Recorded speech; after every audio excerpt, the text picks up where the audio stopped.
नमस्कार। आज हम जानने वाले हैं कि जब भी किसी व्यक्ति के खिलाफ कोई वारंट निकाल दिया जाता है तो ऐसी दशा में क्या उस व्यक्ति के द्वारा उस वारंट को रद्द करवाया जा सकता है।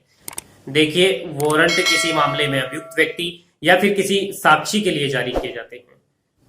और जब कोई वारंट किसी अभियुक्त या साक्षी के खिलाफ जारी कर दिया जाता है तो ऐसा वारंट दो टाइप के यानी ऐसे वारंट दो प्रकार के होते हैं, यानी बीडब्ल्यू और एडब्ल्यू। बीडब्ल्यू वारंट से जब किसी व्यक्ति को या किसी साक्षी को या अभियुक्त को तलब किया जाता है और ऐसा अभियुक्त या साक्षी कोर्ट के समक्ष उपस्थित नहीं होता है तो ऐसी दशा में उस अभियुक्त या साक्षी को एडब्ल्यू वारंट यानी अरेस्ट वारंट से तलब किया जाता है, जिस पर ऐसे ऑफिसर यानी जिस किसी ऑफिसर को, पुलिस ऑफिसर को वह वारंट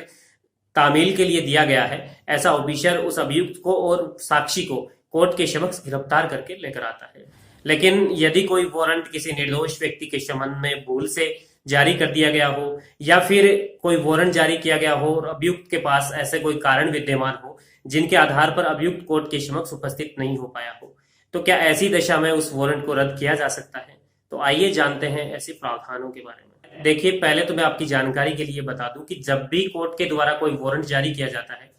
तो वह वारंट तब तक प्रभावी रहता है जब तक उसका निष्पादन नहीं कर दिया जाता, यानी उस व्यक्ति को गिरफ्तार करके कोर्ट के समक्ष लाया नहीं जाता है, या फिर वह व्यक्ति स्वयं उपस्थित नहीं हो जाता, या फिर उस वारंट को कोर्ट के द्वारा रद्द नहीं किया जाता।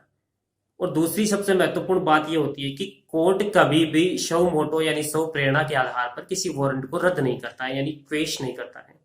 तो आप किसी मामले में अभियुक्त है या फिर आप कोई एविडेंस देने आए हैं और आपके संबंध में कोई वारंट जारी कर दिया गया था तो ऐसी दशा में आपके पास यही ऑप्शन होता है कि आप उस वारंट को रद्द करवाने के लिए कोर्ट के समक्ष उपस्थित हो।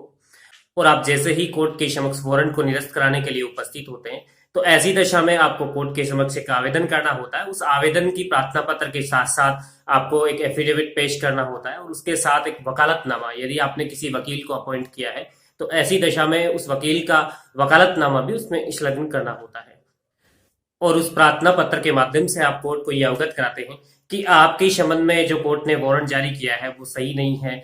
या फिर आपके संबंध में जो समन जारी किया गया था उस समन जारी होने के बाद आपके पास कुछ ऐसे पर्याप्त कारण थे जिनके आधार पर आप कोर्ट में उपस्थित नहीं हो पाए। तो इन सभी कारणों से कोर्ट को उस प्रार्थना पत्र के माध्यम से अवगत करवाया जाता है। कोर्ट ऐसे प्रार्थना पत्र पर विचार करता है और विचार करने के बाद कोर्ट उस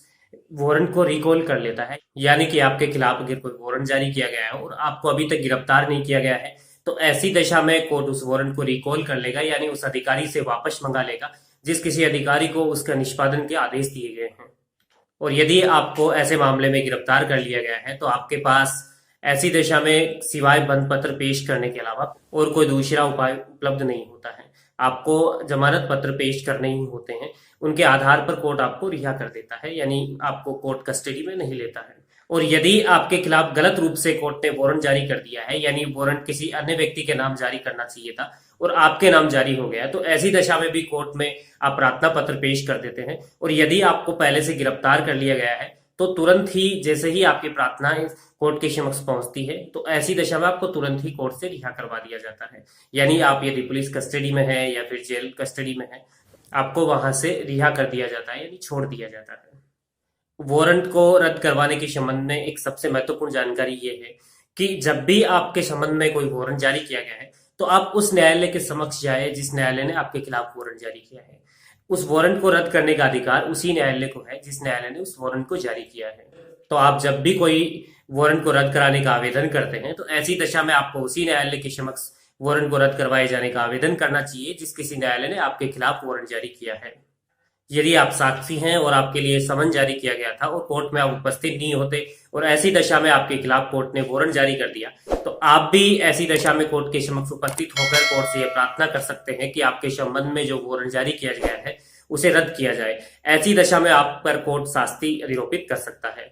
और उस वारंट को रद्द कर सकता है। तो इस प्रकार आज के इस वीडियो में हमने यह जाना कि जब भी किसी व्यक्ति के खिलाफ कोई वारंट जारी हो जाता है तो उसे कोर्ट के समक्ष जाकर रद्द करवाया जा सकता है, यानी निरस्त करवाया जा सकता है। यदि आपके खिलाफ भी कोई वारंट जारी हुआ है और आपको उस वारंट के संबंध में किसी प्रकार की कोई इत्तला कहीं से प्राप्त होती है तो ऐसी दशा में आपको जब तक पुलिस अधिकारी गिरफ्तार करे आप उससे पहले भी कोर्ट के समक्ष उपस्थित होकर उस वारंट के संबंध में स्पष्टीकरण पेश कर सकते हैं और उसके बाद आपको पुलिस गिरफ्तार भी नहीं कर पाएगी, क्योंकि जब तक आपको पुलिस वाले गिरफ्तार करते हैं, यानी कोई पुलिस का अधिकारी आपको गिरफ्तार करता है, उससे पहले ही आप कोर्ट के समक्ष उपस्थित हो जाते हैं और अपने आप को उस मामले में सरेंडर कर चुके होते हैं। यदि आपके द्वारा ऐसी दशा में कोर्ट के समक्ष कोई आवेदन किया जाता है प्रार्थना पत्र के साथ में, तो ऐसी दशा में कोर्ट आपके खिलाफ जो भी अरेस्ट वारंट जारी किया गया है, यदि कोर्ट को उचित कारण प्रतीत होते हैं, तो ऐसी दशा में आपके वारंट को रद्द कर सकता है और आपको तुरंत ही जमानत के आधार पर, यदि आप जमानत के बंद पत्र देने में सफल रहते हैं, तो आपको जमानत पर छोड़ देता है। और यदि आपके खिलाफ कोई वारंट जारी किया गया है और ऐसी दशा में आप कोर्ट के समक्ष उपस्थित होते हैं उस वारंट को रद्द करवाने के लिए, या फिर आपको वारंट जारी करने के बाद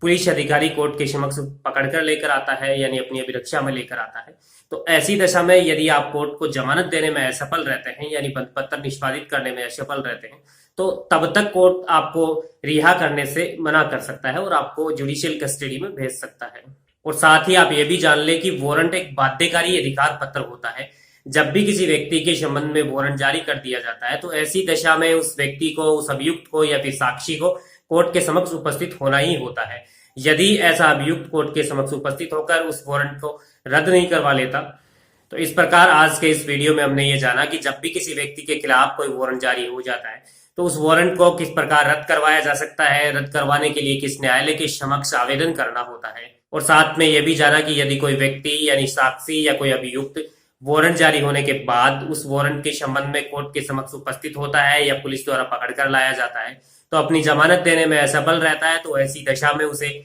पुलिस अभिरक्षा या फिर जुडिशियल कस्टडी में भी भेजा जा सकता है। कोर्ट उस अभियुक्त को जुडिशियल कस्टडी में भेजे या पुलिस कस्टडी में, ये मामले की प्रकृति के आधार पर तय किया जाता है।